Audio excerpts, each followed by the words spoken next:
Good morning दोस्तों, कैसे हैं आप। जगदम्बा भगवती मॉडर्न स्कूल के इंग्लिश ग्रामर के इस टेक्निकल क्लास में एक बार फिर से आप सबका हार्दिक स्वागत और अभिनंदन। दोस्तों, मैंने प्रत्येक दिन नए नए ग्रामेटिकल टॉपिक पर नए नए वीडियो आप लोगों के साथ शेयर करते जा रहा हूं। उम्मीद करता हूं कि आप इससे ज़्यादा से ज़्यादा लाभान्वित होंगे। तो आज का हमारा टॉपिक है पास्ट कंटिन्यूअस टेंस, जिसमें पहचानने बनाने के नियम के साथ साथ 6 वाक्यों की चर्चा की जाएगी। कृपया ध्यान दें, कॉपी कलम लेकर बैठें। बिना कॉपी कलम का और बिना हमारे होम असाइनमेंट को सॉल्व किए और बिना प्रैक्टिस किए अगर आप चाहेंगे कि एमए गिरी सर का मैं वीडियो देख रहा हूँ, सुन रहा हूँ और मैं इंग्लिश अच्छा कर लूँगा, तो दैट इज़ इम्पॉसिबल। तो प्लीज़ आप लोग से रिक्वेस्ट मैं करूँगा कि आप लोग कॉपी कलम लेकर बैठें। मेन टॉपिक को, मेन पॉइंट्स को आप लोग कॉपी में नोट करें और फिर उसके बाद उस पर विचार करें, उसकी गलतियों को ढूंढें, उसकी कमियों को देखें, फिर अपनी कमी को निकालें। इसके बाद अगर असुविधा होता है, आपको समझ में नहीं आता है या कोई प्रॉब्लम होती है, तो आप हमारे कमेंट बॉक्स में जाएं, अपना कॉन्टेक्ट नंबर लिखें, अपनी समस्या लिखें, मैं आपसे कांटेक्ट करूंगा, आपकी समस्या को सुलझाने का प्रयास करूंगा। तो दोस्तों, चलते हैं पास्ट कंटिन्यूअस टेंस की ओर। पास्ट कंटिन्यूअस टेंस बहुत हार्ड नहीं होता है दोस्तों। यदि हमारे प्रीवियस वीडियो में प्रेजेंट कंटिन्यूअस टेंस को अगर आप लोगों ने फॉलो किया है, देखा है, बढ़िया से उसको समझ लिया है, तो 100% नो डाउट कि आपको पास्ट कंटिन्यूअस टेंस में कोई प्रॉब्लम नहीं होना चाहिए। क्योंकि प्रेजेंट कंटिन्यूअस टेंस और पास्ट कंटिन्यूअस टेंस में बहुत सारी बातें हैं जो सिमिलरिटी होती है, उनमें समानताएं पाई जाती हैं। जैसे हम एक बता रहे हैं, जैसे वहाँ पर क्या था कि वह खा रहा है। पास्ट टेंस में अगर बात आता है पास्ट कंटिन्यूअस टेंस में, तो क्या होगा, वह खा रहा था। अर्थात जिस हिंदी वाक्य मुख्य क्रिया के अंत में वहाँ क्या था, रहा है, रही है, रहे हैं, तो प्रेजेंट कंटिन्यूअस है। और रहा था, रही थी, रहे थे हैं, तो वो पास्ट कंटिन्यूअस टेंस है। यानी सिमिलरिटी देख रहे ना, वहाँ रहा है, रही है, यहाँ पर रहा था, रही थी, सेम। वहाँ भी सब्जेक्ट लगता है, यहाँ भी सब्जेक्ट रहेगा। वहाँ भी V4 लगता था, यानी first form of verb plus ING। Past continuous tense में भी first form of verb plus ING अर्थात V4 लगते हैं। तो अंतर कहाँ होता है दोस्तों, वहाँ पर प्रेजेंट कंटिन्यूअस टेंस में is am are helping verb के रूप में प्रयोग किया जाता है। लेकिन पास्ट कंटिन्यूअस टेंस में, इस पास्ट कंटिन्यूअस टेंस में हम क्या पाते हैं कि वाज वेयर इसका हेल्पिंग वर्ब के रूप में प्रयोग किया जाता है। अब हम इसकी परिभाषा के रूप में थोड़ी सी टिप्पणी करेंगे। परिभाषा क्या है इसका, तो भूतकाल के वे कार्य जो भूतकाल में शुरू होकर के भी जारी रहते हैं, भूतकाल में ही जारी रहते हैं, तो वह वाक्य क्या कहलाएगा, पास्ट कंटिन्यूअस टेंस कहलाएगा। उसे बनाने के नियम क्या होते हैं दोस्तों, पहचानने के नियम क्या है कि जिस हिंदी वाक्य के मुख्य क्रिया के अंत में रहा था, रही थी, रहे थे लगा रहता है, तो उस प्रकार के हिंदी वाक्य हम क्या कहेंगे, पास्ट कंटिन्यूअस टेंस के वाक्य मानेंगे। बनाने के नियम में कोई कठिन नहीं है, लेकिन थोड़ा सा एग्जाम्पल हम लेते हैं। जैसे एग्जाम्पल हम यहाँ पर दिए लिख रखे हुए हैं कि हम लोग दौड़ रहे थे, तुम अपना काम कर रहे थे, वर्षा हो रही थी, रवि और गोपी हंस रहे थे, वगैरह वगैरह। अब यहाँ पर एक छोटी सी बात कि रहा है, रही है, रहे हैं, यहाँ रहा था, रही थी, रहे थे, लेकिन दोनों को बनाने में क्या अंतर क्या है दोस्तों, अंतर कुछ नहीं है, सिर्फ हेल्पिंग वर्ब का अंतर होता है। प्रेजेंट कंटिन्यूअस समझ गए, पास्ट कंटिन्यूअस में कोई प्रॉब्लम नहीं होगा। यहाँ पर देखिए, मुख्य क्रिया के साथ में रहा है, रही है, रहा था, रही थी, रहे थे, क्योंकि प्रेजेंट कंटिन्यूअस में हम बता चुके हैं कि रहा है, रही है लगाता है, लेकिन यहाँ पर मुख्य क्रिया के साथ में रहा था, रही थी, रहे थे लगा रहता है। बनाने में सबसे पहले हम क्या करते हैं, सब्जेक्ट को लिखते हैं, फिर वाज वेयर जो उसका हेल्पिंग वर्ब होता है वो लिखते हैं। तो सब्जेक्ट के तुरंत बाद क्या करते हैं, हेल्पिंग वर्ब लिखते हैं। हेल्पिंग वर्ब के बाद V4 अर्थात first form of verb plus ING, और इसके बाद ऑब्जेक्ट लिखकर पूर्ण विराम यानी फुल स्टॉप लगाते हैं। अब एग्जाम्पल हम देखते हैं, जैसे क्या होता है कि हम लोग दौड़ रहे थे, तो वी आर रनिंग। तुम अपना काम कर रहे थे, you were doing your work. वर्षा हो रही थी, इट वॉज रेनिंग। रवि और गोपी हंस रहे थे, अब देखिए यहाँ एक बात समझना जरूरी होता है। रवि और गोपी हंस रहे थे। यहाँ पर देखिए बात समझने वाली है। रवि अगर होता या गोपी अगर होता तो हम वाज का प्रयोग करते, लेकिन रवि और गोपी होने का मतलब होता है क्या हो गया, एक वचन नहीं बहुवचन, अर्थात सिंगुलर नंबर के जगह पर यहाँ प्लूरल नंबर आ गया। और प्लूरल नंबर आने के साथ साथ हमारा क्या होता है, were. Ravi and Gopi were loving. यहाँ पर वेयर का प्रयोग करेंगे दोस्तों। आई के साथ वाज यहाँ लगेगा, आई के साथ एम लगता था, यहाँ आई के साथ वाज लगेगा, वेयर नहीं लगेगा। ध्यान दीजिए, क्योंकि हैज हैव का जब प्रयोग करा तो वहाँ पर बताए थे कि आई के साथ हैव का प्रयोग होगा, लेकिन यहाँ पर आई के साथ वाज का ही प्रयोग होगा, सिंगल नंबर के साथ सिंगल नंबर। तो इस तरह से क्या होता है कि Ravi and Gopi were loving. Ravi और गोपी क्या करें, हंस रहे थे। तो अब इस तरह से अब हम थोड़ा सा नेगेटिव की ओर देते हैं। नेगेटिव में क्या होता है, ये मुख्य क्रिया के साथ में रहा था, रही थी, रहे थे लगा रहेगा, और साथ ही साथ इंकार का बोध होता है। जहाँ ना वाक्य में नहीं या फिर कोई इंकार के शब्द जुड़ जाते हैं तो वह क्या होता है, इंकार का बोध कराता है। अब उसके बनाने के नियम क्या है, ध्यान दीजिएगा। यहाँ पर हमको सिर्फ कुछ ही करना है। बनाने के नियम में subject was were not V4 और ऑब्जेक्ट हम लिखते हैं और वाक्य में फुल स्टॉप अंत में लगा देते हैं। अब क्या होता है, जैसे हम यहाँ पर लिख रहे हैं हम लोग नहीं दौड़ रहे थे, तो वी वेयर नॉट रनिंग। ध्यान दीजिएगा, वी क्या है, ये सब्जेक्ट है। हम लोग नहीं दौड़ रहे थे तो वी क्या है, we is subject of this sentence. और उसके बाद में वी क्या है, प्लूरल है। प्लूरल है तो इसके लिए हम किसका प्रयोग करेंगे, वेयर का। यानी ये वेयर शब्द क्या हो गया, एक्सक्लूसिव वर्ब हो गया। इसके बाद हम नॉट का तो प्रयोग करेंगे ही, क्योंकि नेगेटिव के वाक्य हैं। जहाँ ये नेगेटिव के वाक्य हैं तो ये नेगेटिव के वाक्य अगर रहेंगे हमारा, तो नेगेटिव के वाक्य में हम क्या करते हैं, नॉट श्योर लगाते हैं। नेगेटिव के वाक्य में हम, ये नेगेटिव में ना नहीं और इंकार कब होता है तो नहीं है, और मुख्य क्या होता है, रहा था, रही थी, रहे थे। बनाने के लिए में क्या होता है दोस्तों कि subject was were not V4 object. अब हम लोग नहीं दौड़ रहे थे तो क्या होगा, वी वेयर नॉट रनिंग। ये वी क्या है, सब्जेक्ट है। वेयर क्या है, पास्ट कंटिन्यूअस टेंस का हेल्पिंग वर्ब है। अब उसके बाद नॉट और रनिंग, रन से रनिंग होता है दोस्तों, माने present form of verb plus ING। यहाँ प्रेजेंट फॉर्म ऑफ वर्ब क्या है, रन है। रन से क्या लगा है, ING, और हो गया है रनिंग। इस तरह से तुम अपना काम नहीं कर रहे थे, you were not doing your work. यहाँ पर भी नॉट का प्रयोग हुआ। यहाँ पर सब्जेक्ट क्या है, यू, सब्जेक्ट वाज वेयर, यहाँ पर यू के साथ वेयर का प्रयोग होता है। फिर नॉट और डूइंग, डू का डूइंग हो गया, योर वर्क क्या है, ऑब्जेक्ट हो गया। वर्षा नहीं हो रही थी, it was not raining. Ravi और गोपी नहीं हंस रहे थे, Ravi and Gopi were not laughing. यहाँ पर ध्यान दीजिएगा कि वाज का प्रयोग सिंगुलर नंबर सब्जेक्ट के साथ होता है, वेयर का प्रयोग प्लूरल नंबर सब्जेक्ट के साथ होता है। अब हम लोग आते हैं इंट्रोगेटिव की ओर कि इंट्रोगेटिव क्या है। इंट्रोगेटिव में दोस्तों सबसे अहम बात क्या होता है कि वाक्य के पहले प्रश्नवाचक शब्द और वाक्य के अंत में साइन ऑफ इंट्रोगेशन प्रश्नसूचक चिन्ह, ये जरूर से जरूर लगे रहते हैं। मुख्य क्रिया के अंत में रहा था, रही थी, रहे थे हो, वाक्य के पहले क्या शब्द और वाक्य के अंत में प्रश्नवाचक चिन्ह। इस तरह से हमारा एक प्लेटफॉर्म तैयार होता है पास्ट कंटिन्यूअस टेंस का, इंट्रोगेटिव का। अब हम इसको बनाते कैसे हैं, इस पर हम जरा सा चलते हैं। तो हम लोग पास्ट कंटिन्यूअस टेंस का इंट्रोगेटिव सेंटेंस की ओर हम चलते हैं। इसमें होता क्या है कि वाक्य के आरंभ में, जैसे कि हमने बताया था कि वाक्य के आरंभ में क्या होगा, क्या पूछा जाएगा, और अंत में क्या होता है, प्रश्नवाचक चिन्ह। तो बनाने के नियम से क्या होते हैं कि सबसे पहले हम हेल्पिंग वर्ब या एक्सक्लूसिव वर्ब रखते हैं, was were, subject V4 object और प्रश्नवाचक चिन्ह। अब इसके बाद हम क्या करते हैं, इसका एक एग्जाम्पल देखते हैं। क्या मैं हंस रहा था, वाज आई लाफिंग। क्या वह रो रही थी, वाज शी वीपिंग।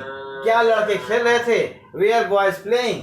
क्या आप सो रहे थे, वेयर यू स्लीपिंग।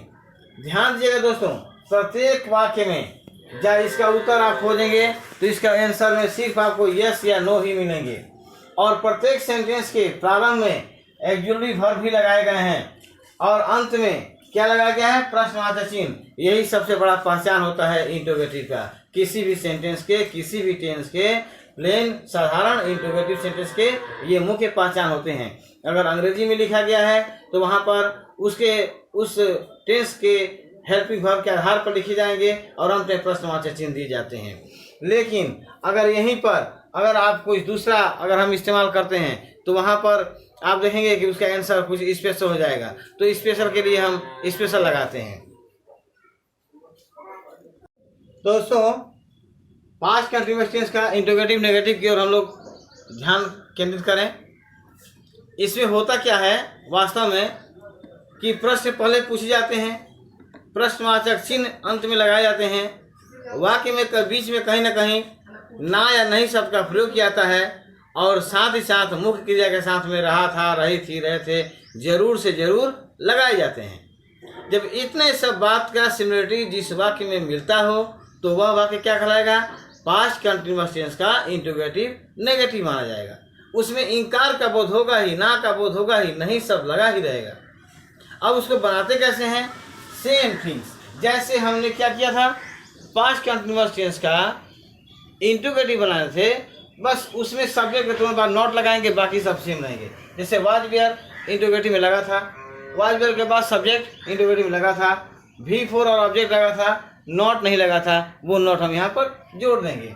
अब यार, क्या मैं नहीं हंस रहा था? Was I not laughing. क्या वह नहीं रो रही थी? Was she not weeping. क्या लड़के नहीं खेल रहे थे?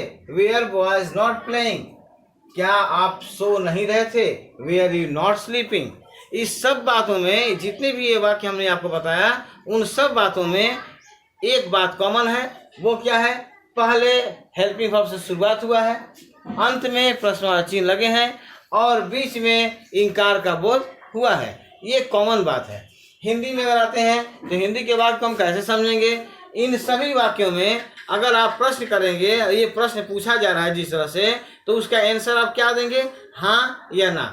कुछ स्पेशल नहीं रख सकते हैं दोस्तों, स्पेशल बिल्कुल नहीं रहेंगे।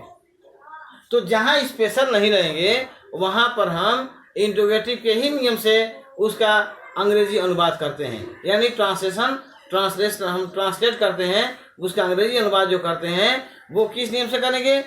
इंट्रोगेटिव के नियम से करेंगे, इंट्रोगेटिव नेगेटिव के नियम से करेंगे। लेकिन ध्यान दीजिएगा, WH क्वेश्चन वर्ड आने के तुरंत बाद, WH क्वेश्चन वर्ड जैसे ही आएगा वैसे ही अर्थ बहुत बड़ा रूप ले लेगा। अर्थात जहाँ हाँ या ना में उत्तर से काम चलता था वहाँ कुछ स्पेशल आंसर देना पड़ेगा। तो अब हम लोग आते हैं WH क्वेश्चन वर्ड का रूल के ऊपर में, उसका नियम क्या है, उसका रूल क्या है। अब उसको हम लोग करते हैं और उसके बाद में पास्ट कंटिन्यूअस को हम समाप्त कर लेंगे। तो देखते हैं। तो WH क्वेश्चन वर्ड को छोड़कर आगे बढ़ना बहुत ऐसा इम्पोर्टेंट टॉपिक को छोड़कर आगे बढ़ने के समान प्रतीत होता है दोस्तों। इसलिए प्रत्येक टेंस के प्रत्येक 6 प्रकार के वाक्यों में से मैं WH क्वेश्चन वर्ड को इम्पोर्टेंस देता हूँ, क्योंकि बहुत ऐसा क्वेश्चन आते हैं जो हाँ या ना में नहीं बल्कि स्पेशल आंसर में आते हैं। वहाँ पर हमारे बाल बंधु थोड़ा सा कंफ्यूज हो जाते हैं। तो इसलिए इस WH क्वेश्चन वर्ड को बिल्कुल ध्यान देकर देखिएगा, क्योंकि इसके बिना आप उस टेंस में अपरिपक्व, अपने आप को अधूरा समझ पाएंगे। इसलिए इस भाग को देखना बहुत ही जरूरी है।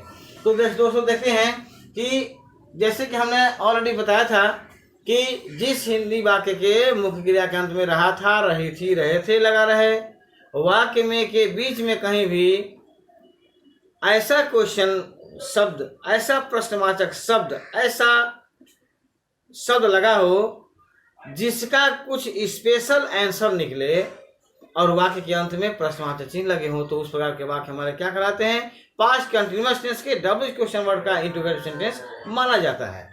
अब हम लोग यहाँ पर क्या करते हैं कि बनाने के नियम में देखते हैं दोस्तों।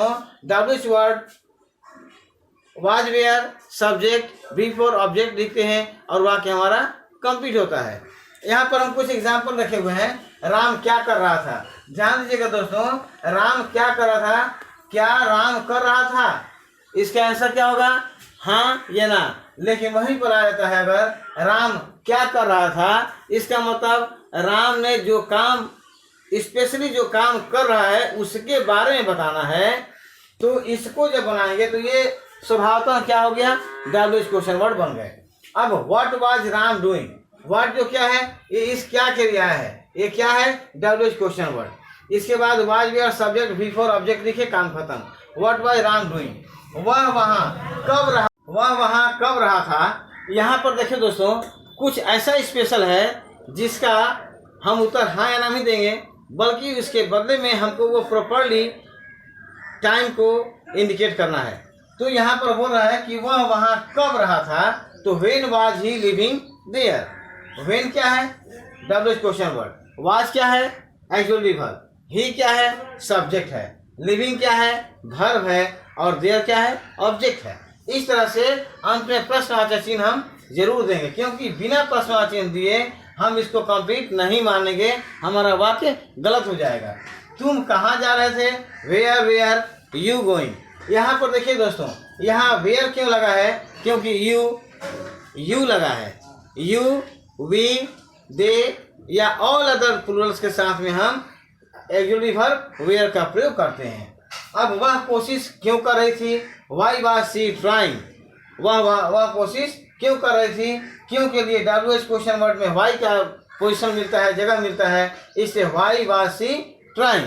अब हम लोग नेगेटिव में चलते हैं दोस्तों। हम ध्यान से जिस तरह से मन लाकर आपको बताना चाहते हैं, कुछ अच्छा देना चाहते हैं, आप लोगों से रिक्वेस्ट है कि कॉपी कलम लेकर बैठें, जरूर कॉपी कलम लेकर बैठें, रूल्स को लिखें, फॉर्मूला को लिखें, अपने से कुछ वाक्यों को बनाएं, लिखें। जितना आप अभ्यास करेंगे, जितना आप प्रैक्टिस करेंगे, उतना ही आपका ब्रेन डेवलप करेगा, विकास करेगा, उतना ही आप अंग्रेजी में अच्छा अपने आप को कर पाएंगे दोस्तों। तो हम चलते हैं WH question word interrogative negative की ओर। WH क्वेश्चन वर्ड का इंटरोगेटिव नेगेटिव की ओर हम लोग चलते हैं। ये WH क्वेश्चन वर्ड का इंटरोगेटिव नेगेटिव में दोस्तों होता क्या है कि जैसे कि सब कुछ साधारण होते हैं, ज्यों कहते होते हैं। WH क्वेश्चन वर्ड में हम ऑलरेडी इंटरोगेटिव बनाने के नियम बता चुके हैं, लेकिन दोस्तों उसमें एक जब इनकार का बोध होने लगता हो और WH क्वेश्चन वर्ड लगे होते हैं, इसका कुछ स्पेशल आंसर मिलता हो, तो वहाँ पर हम क्या करेंगे, WH क्वेश्चन वर्ड के इंटरोगेटिव नेगेटिव की ओर नियम से बनाते हैं। अब होता क्या है, WH question word was were subject not before object. हम इसका एग्जाम्पल देखते हैं कि आप स्कूल क्यों नहीं जा रहे थे, why were you not going to school. तुम क्यों नहीं पढ़ रहे थे, why were you not reading. तुम कोशिश क्यों नहीं कर रही थी, तो why was she not trying. दोस्तों देखिएगा, सब में क्वेश्चन वर्ड पहले लगे हुए हैं, इसके बाद हेल्पिंग वर्ब लगे हुए हैं और सब्जेक्ट के तुरंत बाद नॉट लगाया गया है। फिर उसके बाद में वाक्य के अनुसार हम वर्ब V4 लगाते हैं और वाक्य के अनुसार ऑब्जेक्ट लिखते हैं। जिसमें ऑब्जेक्ट नहीं होंगे नहीं लिखेंगे, और जहाँ होगा वहाँ पर हम लिखेंगे। और लेकिन वाक्य के अंत में प्रश्नवाचक चिन्ह साइन ऑफ इंटरोगेशन जरूर से जरूर देंगे, बिना इसका ये कंप्लीट नहीं माना जाएगा। दोस्तों हम आपको कुछ होम असाइनमेंट देंगे, उस होम असाइनमेंट को आप लोग जरूर बनाएं। बिना होम असाइनमेंट का अगर आप चाहेंगे कि हम महारत हासिल कर लेंगे तो दैट इज इम्पॉसिबल, यह बिल्कुल असंभव है दोस्तों। इसलिए खूब मन लगाइए, खूब मन से पढ़िए, ध्यान से सुनिए, वीडियो को काट कर नहीं, भगा कर नहीं, कंटिन्यूअस वीडियो को देखते चलिए। आप 100% लाभान्वित होंगे, यह मेरा विश्वास है। तो दोस्तों वीडियो कैसा लगा हमें कमेंट बॉक्स में लिख के बताएं, और हमारे वीडियो को लाइक शेयर कमेंट करना न भूलें। सब्सक्राइब कीजिए हमारे चैनल को, और एक छोटी सी घंटी का निशान है उसे दबाना मत भूलिए। तो मिलते हैं अगले वीडियो में अगले नए टॉपिक के साथ। तब तक के लिए जय हिंद, वंदे मातरम, खुश रहिए, मस्त रहिए।